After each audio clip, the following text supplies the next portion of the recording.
Halo teman-teman, jumpa lagi dengan aku, Linda. Kita lanjut ke bagian 5 ya.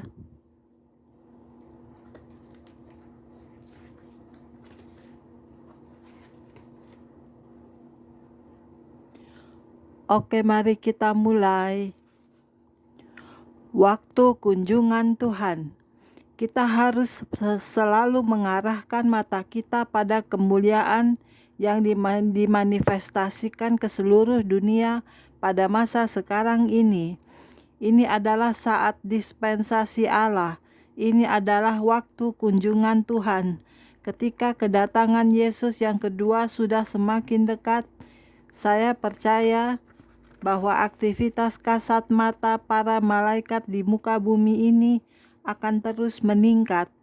Saya melihat bahwa orang-orang lain juga telah melihat berbagai pewahyuan dari Allah dan telah menuliskan buku-buku tentang berbagai pewahyuan itu. Saya percaya bahwa Allah sedang mempersiapkan momen-momen internasional untuk kejayaan dan pemerintahan anaknya, Yesus Kristus. Saya juga percaya bahwa Allah sedang mempersiapkan umatnya untuk menghadapi tekanan dan kesesakan yang akan terjadi di bumi ini ketika setan mengerahkan upaya terakhirnya, upaya yang sia-sia untuk mencegah kedatangan kedua Tuhan kita. Dalam masa yang penuh ketidakpastian, pergolakan, dan kehilangan kendali atas kehidupan kita sehari-hari, rasanya begitu menenangkan ketika kita mengetahui bahwa Allah telah mengutus banyak sekali makhluk roh yang tanggung jawab utamanya adalah melindungi dan menguatkan hati umatnya. Yesus adalah Allah Maha Besar yang sejati. Allah kita adalah Allah yang ajaib, dan Dia ingin agar kita mengetahui betapa Dia sangat mengasihi kita, betapa Dia sangat peduli pada kita. Marilah kita minta Allah untuk mengelilingi kita dengan malaikat-malaikat kudusnya, dan marilah kita bertekun dalam mengasihi dan mengasihi Dia, karena Yesus berkata, "Aku datang segera, peganglah apa yang ada padamu, supaya tidak seorang pun mengambil mahkotamu. Barang siapa menang, ia akan kujadikan soko guru di dalam bait suci Allahku, dan ia tidak akan keluar lagi dari situ. Dan padanya akan kutuliskan nama Allahku, nama kota Allahku, yaitu Yerusalem baru yang turun dari sorga dari Allahku, dan namaku yang baru." Wahyu 3 ayat 11-12. Seperti apakah malaikat? Malaikat sering digambarkan sebagai dewa asmara pada zaman Romawi, kecil dan montok dan yang tampak manis dan menggemaskan, tetapi itu bukan pandangan yang alkitabiah. Dalam Alkitab, orang-orang yang melihat malaikat biasanya begitu takjub atau terpana melihat penampilan makhluk-makhluk yang begitu indah itu. Firman Tuhan menyajikan suatu gambaran yang menakjubkan tentang jenis, jumlah, dan penampilan para malaikat. Dalam beberapa penglihatan dan pewahyuan yang Allah berikan kepada saya telah melihat manifestasi dari banyak karakteristik ini. Karakteristik malaikat. Malaikat adalah suatu ciptaan unik yang memiliki kualitas-kualitas khusus yang mencerminkan siapa mereka dan apa tujuan dari penciptaan mereka. Malaikat adalah makhluk roh. Pertama, malaikat adalah makhluk roh, tidak terbentuk dari darah dan daging, meskipun mereka dapat tampil dalam wujud fisik yang sebentar lagi akan saya bicarakan. Allah yang membuat roh-roh para malaikatnya, pelayan-pelayannya menjadi nyala api. Mazmur 104 ayat 4. Kita perlu mengetahui beberapa karakteristik malaikat sebagai makhluk roh. Roh itu abadi. Roh-roh itu abadi. Mereka tidak dapat mati, tetapi hidup untuk selamanya. Yesus berkata, mereka yang dianggap layak untuk mendapat bagian dalam dunia yang lain itu dan dalam kebangkitan dari antara orang mati tidak kawin dan tidak dikawinkan, sebab mereka tidak dapat mati lagi. Mereka sama seperti malaikat-malaikat. Lukas 20 ayat 35-36. Roh tidak memiliki keterbatasan fisik. Roh tidak memiliki keterbatasan fisik seperti manusia.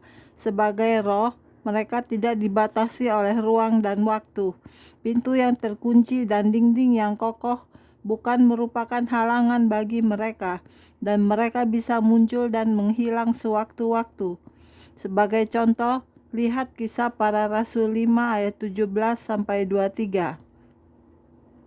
Roh tidak memiliki jenis kelamin.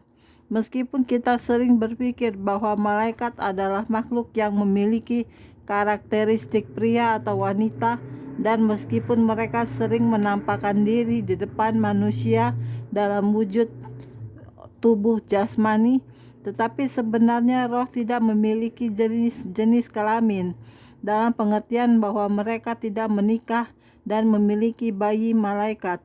Karena pada waktu kebangkitan, orang tidak kawin dan tidak dikawinkan, melainkan hidup seperti malaikat di sorga. Matius 22 ayat 30.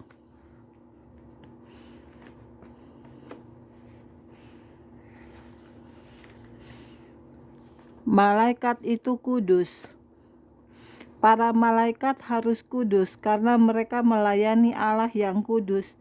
Ayat-ayat dari Yesaya ini adalah suatu gambaran yang sangat menarik tentang bagaimana serafim mencerminkan kekudusan Tuhan.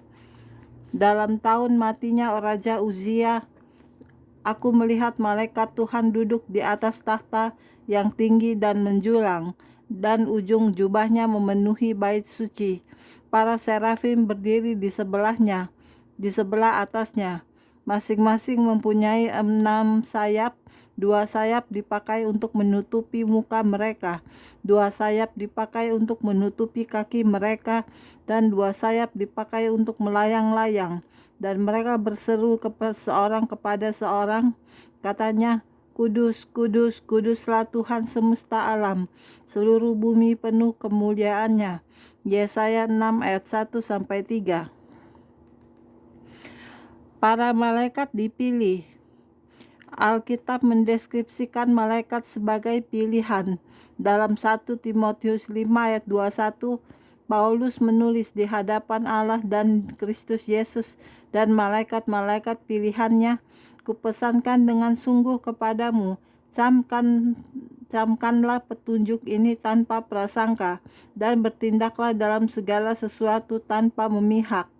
Kata pilihan dalam bahasa Yunani berarti dipilih atau terpilih. Maksud Paulus tidak begitu jelas, tetapi mungkin dia mengacu pada kekudusan dan keabadian seluruh malaikat kudus Allah, seperti yang ditulis oleh David Yeremia dalam bukunya What the Bible Says About Angels.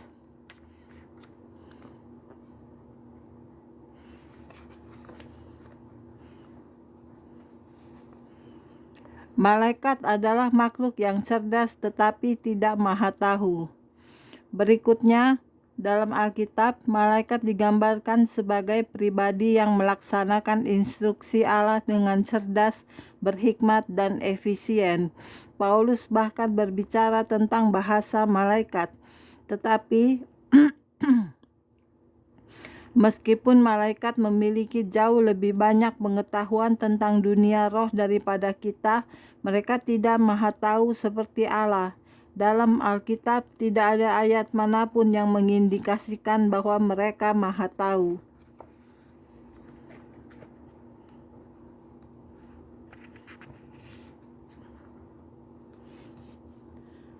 Para malaikat hanya mengetahui apa yang ditentukan Allah untuk disingkapkan kepada mereka atau yang dibiarkan Allah untuk mereka ketahui.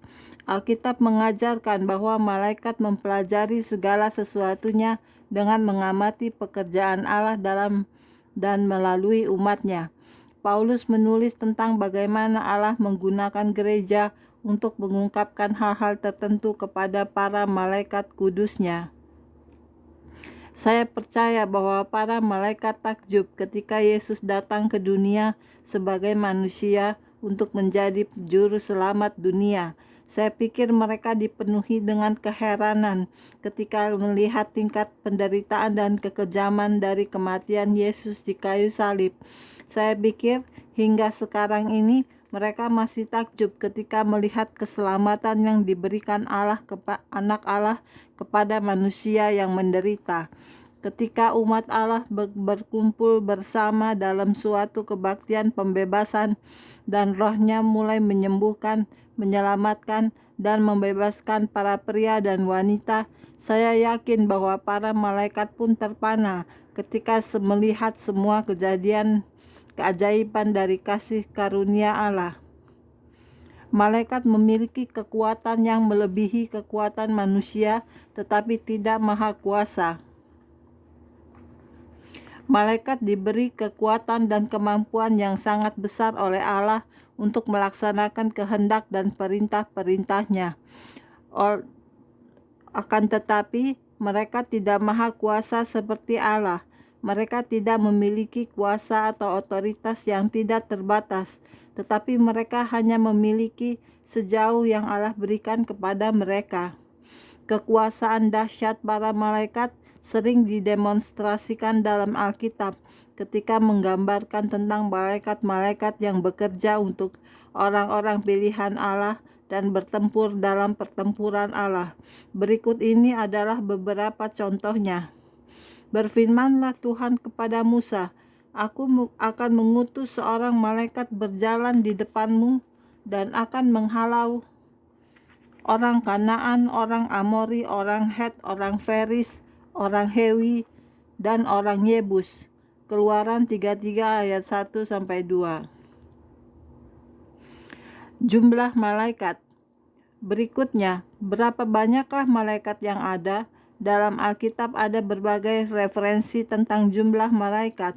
Dalam Matius 26 ayat 53, Yesus menyinggung tentang legiun-legiun malaikat. Atau kau sangka bahwa aku tidak dapat berseru kepada Bapakku supaya ia segera mengirimkan lebih dari 12 legiun malaikat pembantu aku? Saya mengulangi kembali, satu legiun Roma dapat terdiri dari 3.000 hingga 12.000 tentara, termasuk kavaleri dan staf pendukung. Oleh karena itu, dalam ayat tersebut, Yesus berbicara tentang puluhan ribu malaikat yang siap datang untuk membantunya. Daniel mendapatkan suatu penglihatan di mana dia melihat yang lanjut usianya atau Allah sendiri di tahtanya. Daniel mengatakan bahwa 1.000 kali beribu-ribu melayani dia dan 10.000 kali 10.000 berdiri di hadapannya. Jumlah itu lebih dari 100 juta. Bahkan sepertinya yang dilihat Daniel itu belum semua malaikat yang ada. Karena dalam Wahyu 5 ayat 11, Yohanes melihat para malaikat dan tua-tua di seputar tahta Allah dan berkata bahwa jumlah mereka 10.000 kali 10.000 dan 1.000 kali beribu-ribu. Dengan kata lain, jumlah mereka lebih dari 100 juta. Penulis kitab Ibrani menyebutkan tentang suatu kumpulan malaikat yang tak terhitung banyaknya. Jumlah malaikat yang ada terlalu banyak untuk dihitung.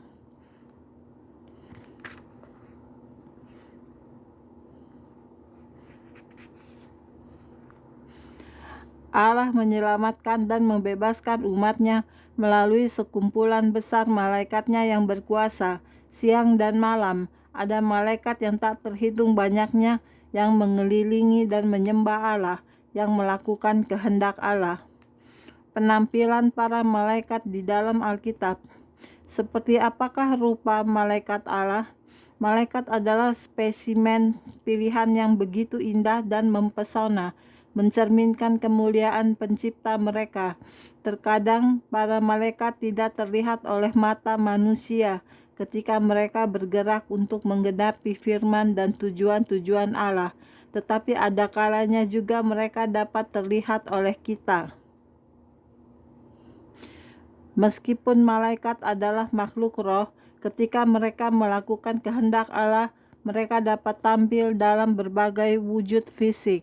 Manusia telah melakukan pengamatan terhadap malaikat sejak kejatuhan manusia, ketika Allah menempatkan kerubim di Taman Eden untuk menjaga jalan menuju pohon kehidupan dengan pedang yang bernyala-nyala. Dalam Alkitab, para malaikat tidak muncul di hadapan manusia dalam bentuk asap atau kabut tipis. Kadang mereka muncul sebagai sosok yang menakjubkan, asing, atau sangat kuat, yang mungkin tampak menakutkan.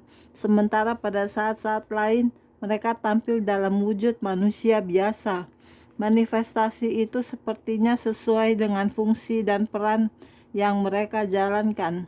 Kadang malaikat terlihat sedang duduk, kadang juga berdiri. Akan tetapi, bagi orang-orang yang melihat mereka, yaitu orang-orang yang mengalami perjumpaan dengan malaikat Tuhan, seperti yang dialami oleh orang tua Simpson ketika mereka hampir selalu tampak spektakuler. Penampilan yang bersinar atau berkilau. Dalam Alkitab, ketika para malaikat tampil dalam cahaya yang bersinar atau berkilau, mereka mencerminkan kemuliaan Allah sendiri. Sebagai contoh, malaikat yang memberitakan kelahiran Yesus kepada para gembala itu disertai dengan kemuliaan Allah. Tiba-tiba berdirilah seorang malaikat Tuhan di dekat mereka, dan kemuliaan Tuhan bersinar meliputi mereka, dan mereka sangat ketakutan. Dua malaikat yang muncul di kuburan kosong Yesus untuk memberitakan kebangkitannya dari kematian itu mengenakan pakaian yang berkilau-kilauan. Ketika Herodes menganiaya jemaat mula-mula dan memenjarakan Rasul Petrus, tiba-tiba berdirilah seorang malaikat Tuhan dekat Petrus, dan cahaya bersinar dalam ruang itu. Petrus dibebaskan oleh malaikat ini, dan dalam Wahyu 18 ayat 1, Yohanes menulis, "Aku melihat seorang malaikat lain turun dari sorga, yang mempunyai kekuasaan besar, dan bumi menjadi terang oleh kemuliaannya. Allah menyatakan dan menyingkapkan kemuliaannya melalui para malaikatnya."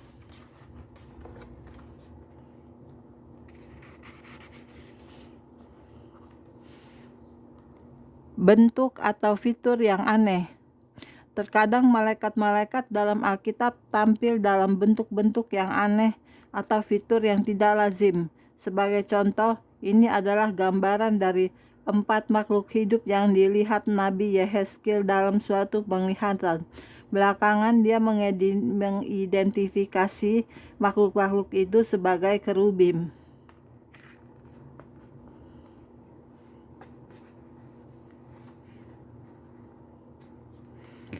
Di dalam kehidupan kita sehari-hari, terkadang kita dapat kehilangan pandangan akan kekuasaan dan kekudusan di mana Allah senantiasa berdiam di dalamnya. Berbagai penggambaran makhluk malaikat ini mengingatkan kita bahwa Allah itu mulia dan maha kuasa, dan bahwa Dia senantiasa bekerja untuk mewujudkan rencananya di dunia ini.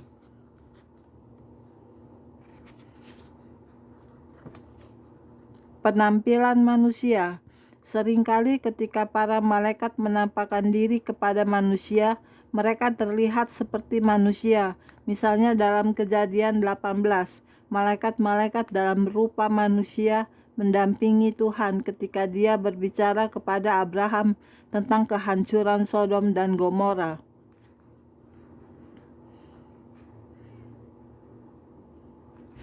Ketika malaikat menampakkan diri dalam bentuk manusia, mereka hampir selalu terlihat seperti laki-laki, tetapi ada perkecualian dalam hal ini.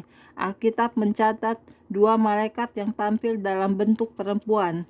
Tingkatan mereka tidak disebutkan dalam Alkitab, tetapi mereka memiliki sepasang sayap yang tampak seperti sayap bangau, dan di sekeliling sayap mereka ada hembusan angin. Mereka melakukan misi mereka dalam suatu cara yang spektakuler, mengangkat keranjang kejahatan di antara langit dan bumi. Dari catatan Alkitab, kita dapat mengetahui bahwa meskipun para malaikat sering menampakkan diri dalam bentuk laki-laki, tetapi dari diri mereka ada ciri-ciri khusus yang menakjubkan dan mengungkapkan sifat kemalaikatan mereka. Akan tetapi, kasusnya tidak selalu demikian. Alkitab mengatakan agar kita hendaknya bersedia memberi tumpangan bagi orang asing, karena mungkin mereka adalah malaikat yang tampil dalam wujud manusia. Jangan kamu lupa memberi tumpangan kepada orang, sebab dengan berbuat demikian, beberapa orang dengan tidak diketahuinya telah menjamu malaikat-malaikat. Ibrani 13 ayat 2. Kita bisa saja melihat sesosok malaikat dan tidak mengenali dia sebagai malaikat. Mungkin ada kalanya hadirat para malaikat sengaja disembunyikan dari kita, agar kita jangan sampai tergelincir dalam penyembahan terhadap malaikat dan membuat kita berpaling dari panggilan kita yang sebenarnya. Allah ingin agar kita mengasihi dan melayani Dia, tidak hanya di hadapan para malaikat kudusnya yang kehadiran mereka nyata terlihat, tetapi juga di hadapan manusia yang berharga di matanya. Alkitab mendorong kita dalam 1 Yohanes 4 ayat 20, jikalau seorang berkata, "Aku mengasihi Allah," dan ia membenci saudaranya, maka ia adalah pendusta. Karena barang siapa tidak mengasihi saudaranya yang dilihatnya, tidak mungkin mengasihi Allah yang tidak dilihatnya.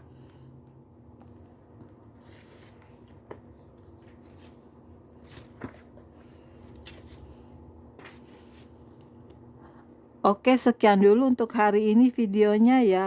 Kita lanjut ke video berikutnya. Jangan lupa subscribe ya. Terima kasih. Tuhan berkati.